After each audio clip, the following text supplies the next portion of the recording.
Good evening, everyone. Thank you so much for coming. My name is Sam Nelson. I'm the organist and choir master here, and I also schedule the great music series that has been going on here at the church since, I believe, 1976, if I remember correctly. I also want to thank the Friends of Great Music that help support this series and make it possible for us to bring people like Chuck and Randy here. And on this particular day, I also want to say a special thank you to the veterans and thank them for their service. Do you mind just giving them a round of applause?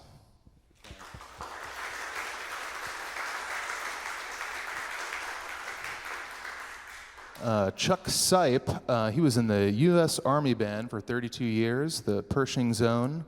He retired in 2012, and he's a fantastic trumpeter. He's also an arranger.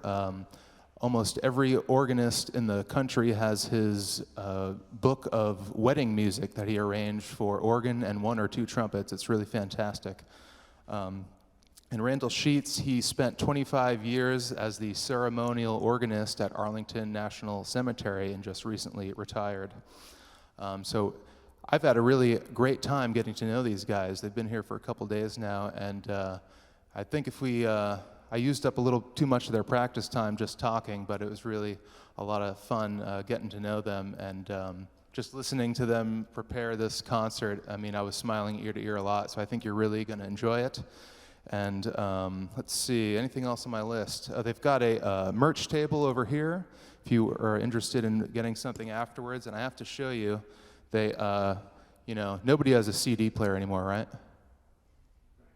So they have these cards here with 4 CDs on it, and it's actually a USB drive. It's amazing. Yeah, I've been showing this around. I think it's really cool. Anyway, last but not least, the bathrooms are right out there, and they're unlocked. So without any further ado, please welcome the Seipp Sheets Trumpet and Organ Duo.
Thank you so much. Randy and I are so thrilled to be with you tonight here at Church of the Redeemer. We have an entertaining program for you, and of course our tribute to veterans, which is very special to us. We opened up with Handel's Rejoicing from his fireworks music, and we move on to Vivaldi and his Spring from the Four Seasons. Now, the Four Seasons, he wrote sonnets for each of the different seasons that he based his music writing on. And that was inspired by paintings of Marco Ricci. Not only did Vivaldi use program music, but he also wrote in directions for the musicians to play like a goat or a barking dog. Well, we won't be playing like a goat or a barking dog, but we will be playing like birds, some rolling rivers, and a few thunder and lightning thrown in there. Vivaldi's Spring from his Four Seasons.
Johann Sebastian Bach and his Toccata and Fugue in D minor is perhaps the most famous work around the world, the most recognizable, certainly. It's also one of the most famous organ works, and it's become a very popular piece for other ensembles, as it's been arranged for chamber music, concert band, and the symphony orchestra. You may have heard Bach Toccata and Fugue from the Disney Fantasia. Well, you know, this music really accompanies certain kinds of silent movies very well, and we may have done just that today. So we hope that you enjoy our version of Bach's Toccata and Fugue in D minor.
Oh, good, we didn't lose anybody. It was pretty scary there, a few of those faces, weren't they? The 1902 silent film, A Trip to the Moon, was the first successful science fiction movie of its day. It was produced by the early French filmmaker Georges Méliès, and here's the plot of the story. The professor recruits some friends to go to the moon with him. They're shot out of a giant cannon, land on the moon, but they're taken prisoner by moon men. They somehow escape. They get on their ship and they fall back to Earth and land in the ocean just like NASA did it.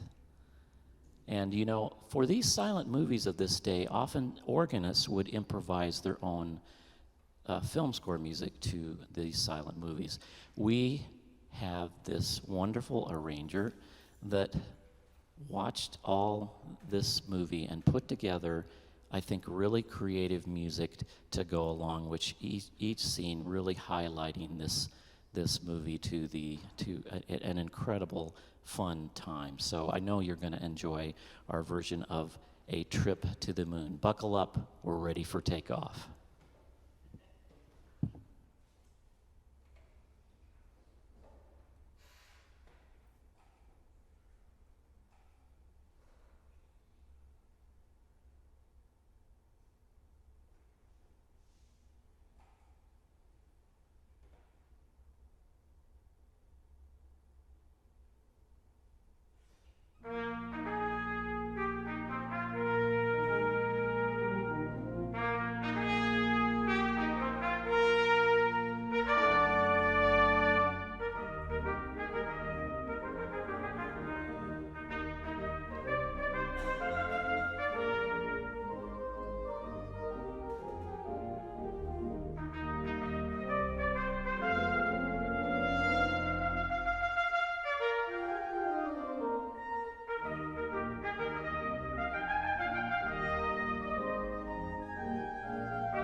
So you, excuse me, you're probably getting the idea that Chuck and I like to do some kind of wild and crazy things with trumpet and organ, maybe not what you might expect when you're coming out to a program like this.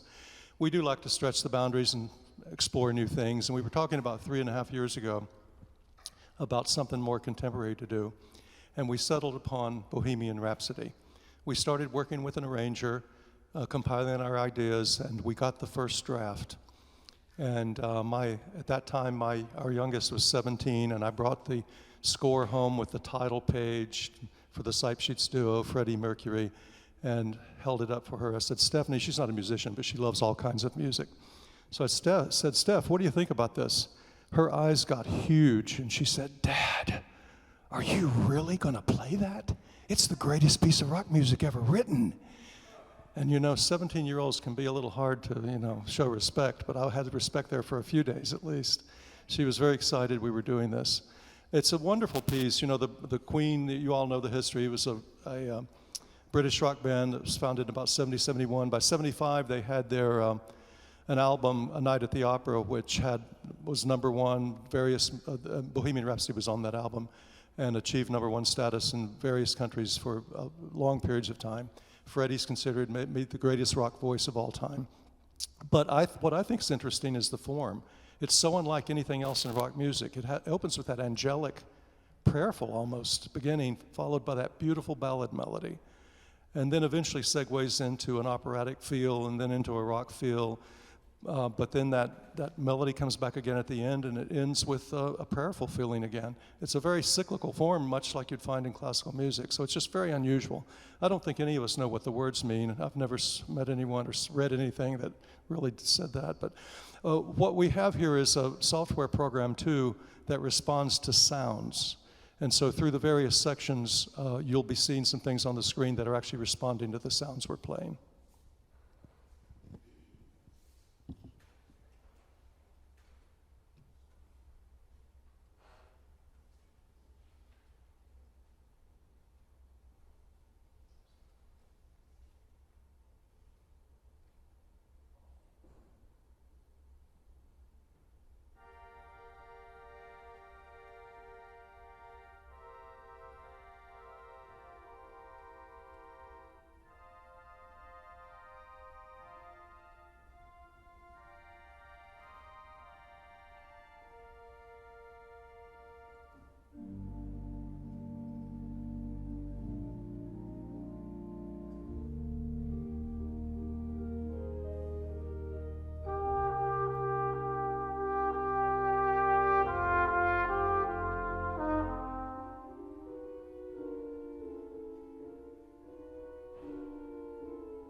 I just want to take a moment and just say how grateful we are that you are here this evening and how grateful we are to be here. This is my first time here in this great city, and Chuck always said he's been here many times, and he always refers to this as paradise. And after 2 days here, I see why. So we're both ready to move here. It's just been wonderful. The church is amazing, just everything about this campus. This organ is really, truly one of the great organs. It's a very special organ. It's been so much fun to play this organ. And Sam has I feel like we have a new best friend now. He has been one of the greatest hosts that we have ever had. And he worked with me. I don't know where he is. He worked with me. He worked with me in getting to understand some of the intricacies of the organ, because every room is different, and this room and this organ has its own special acoustical features as well. So I really, really appreciate what he's done for us and having us here and making us feel so welcome. It's just been a real joy.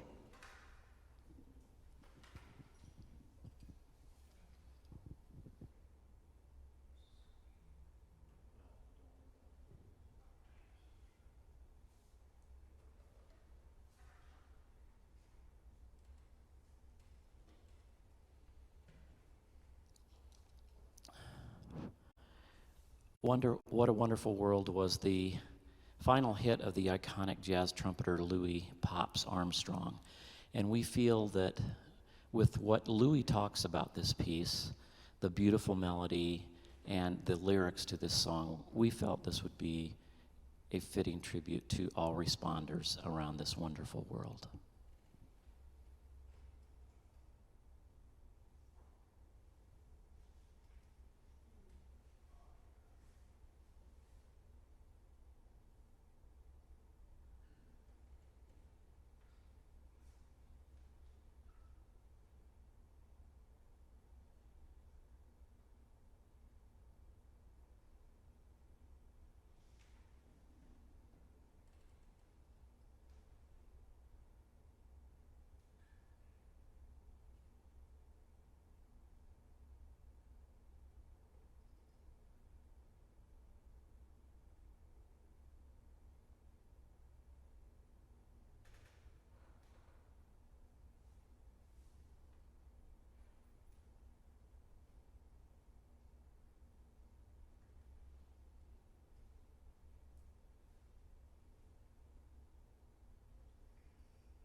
I was fortunate to be a member of the United States Army Band for over 32 years in Washington, D.C., and with Randy's tenure as Arlington National Cemetery ceremonial organist for over 25 years, we have honored fallen soldiers and veterans with many, many thousands of funerals over our career, and without a doubt, the most meaningful moments of our careers. If you've witnessed a ceremony at Arlington National Cemetery, you understand how dignified and special those services are. It all starts at a chapel at the back gate of Arlington National Cemetery, and that chapel brings together the chaplain, the ceremonial organist, the troops of the Old Guard, the horse-drawn caisson, and a military band. And together, they honor our fallen soldiers and veterans with the utmost amazing grace.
I spent most of my life thinking that Yankee Doodle was just a nursery song that we learned when we were kids, but it really has a fascinating history, and I'd like to tell you a little bit about that.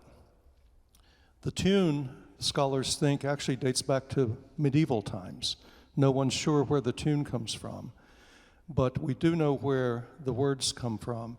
In 1755, when our young nation was battling the French Indian War, we were allies with the British, and they came and helped us win that war.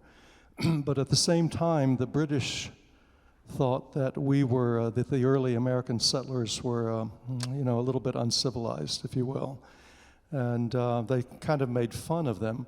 And one of the British doctors is the one who wrote some of the first verses to Yankee Doodle, and stuck a feather in his cap, and all of that.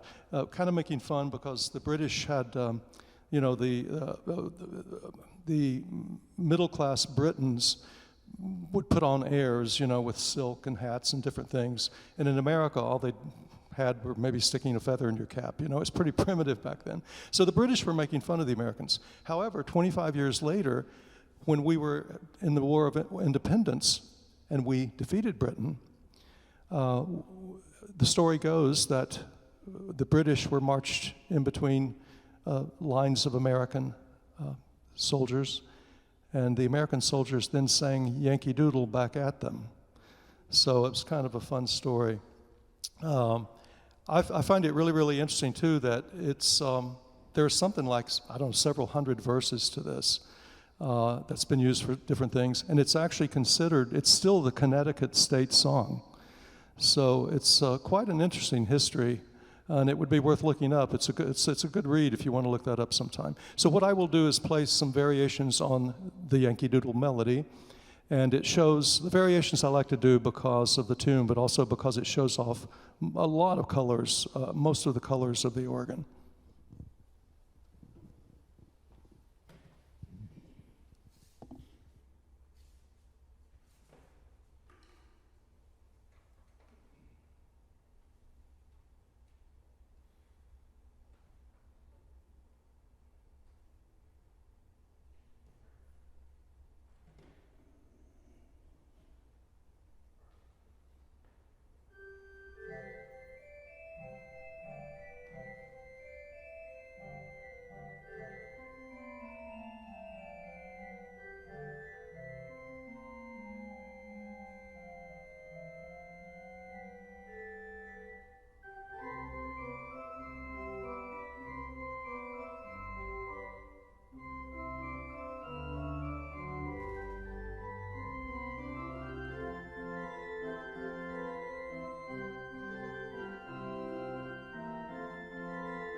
I just get such a smile on my face listening to Randy. I tell you, it's just so much fun playing with this gentleman, and we have a ball, and we can't wait to come back to Sarasota again someday soon. So we are just having the time of our lives.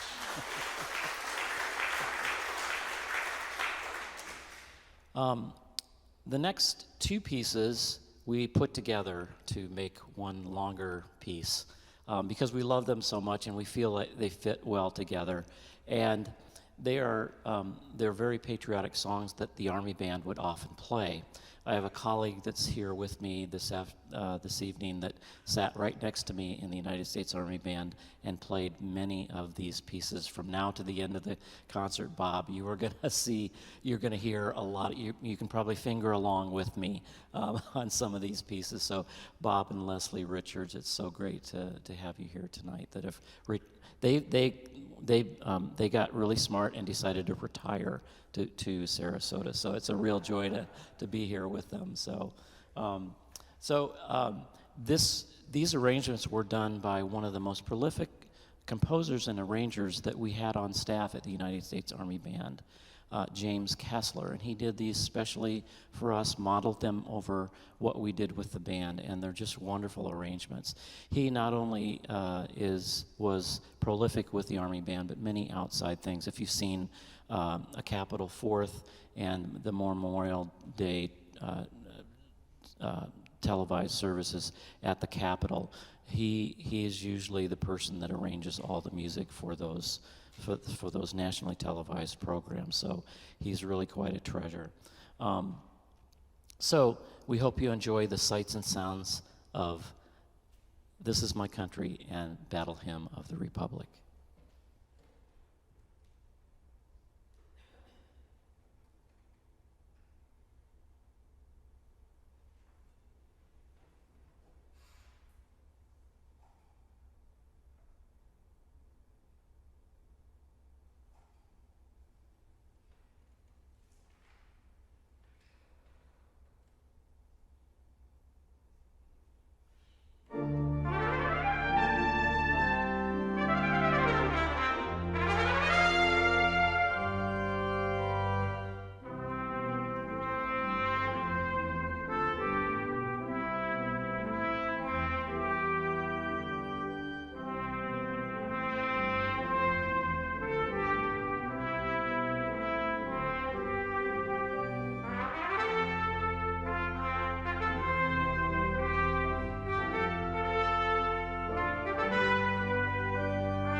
In 1918, during World War I,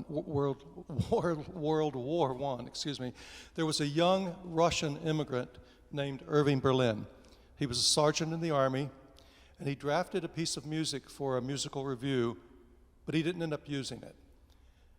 And then in 1938, into the run-up of World War II, he reshaped it as God Bless America.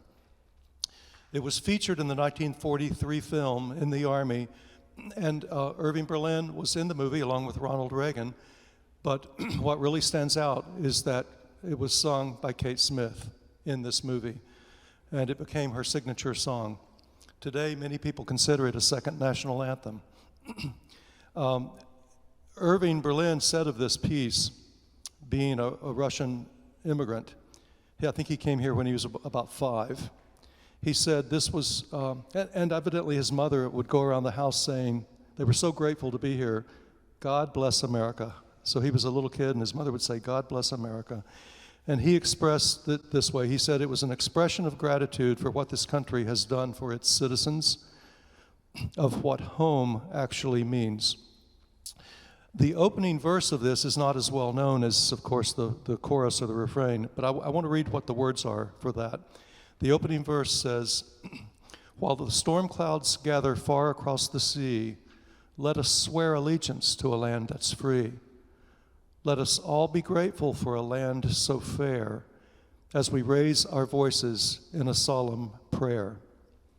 So what we would like to do in this arrangement is that Chuck will play the opening verse, then he will give you a cue, and we'd love for you to sing along with us heartily, God Bless America.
It's a nice acoustic in here. You all did great. Well, you know, we're going to give you one more chance to sing along, because this is my most favorite part of the program, because we are performing the Armed Forces Service Medley. So if you are a veteran, if you have a loved one that's a veteran, or if you're active duty, when you hear your service song, please stand so we can see you and be recognized. And feel free to sing along. The words are going to be on the screen, so this is going to be fun. So our Armed Forces Service Medley.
And I had a lot of brothers and sisters out there with the Army, so I felt right at home. But it's so nice to see I think every branch was represented except maybe the Coast Guard. So thank you all. Thank you for your service to our nation. We've come to the end of the program, and I'm not really happy about it because we love what we're doing.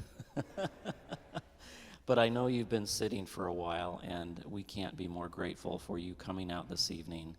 And when we come back, I can't wait to talk to you and see you that next time. You know, you would not be here if it weren't for this church and this church support to a concert series, which is headed up by who introduced us, Sam Nelson. He is a treasure here. We have had a ball getting to know Sam. What an incredible musician and person that he is. And if you can tell your friends about the concerts that are going on here, and bring them with you to the next concert. You know, musicians love opportunities to perform, and thanks to this concert series, we're here. But musicians also love to have people in the audience to cheer them on, and we feel the love, and you guys have been really terrific about that. So, but that concert series that churches have or different places have takes a lot of support. So this is, you know, to support the arts is just a wonderful thing. So you get to hear live music, and musicians have opportunities to perform. So Sam, we can't thank you enough for everything. He's just been so terrific, and we so much appreciate this opportunity. So a round of applause for.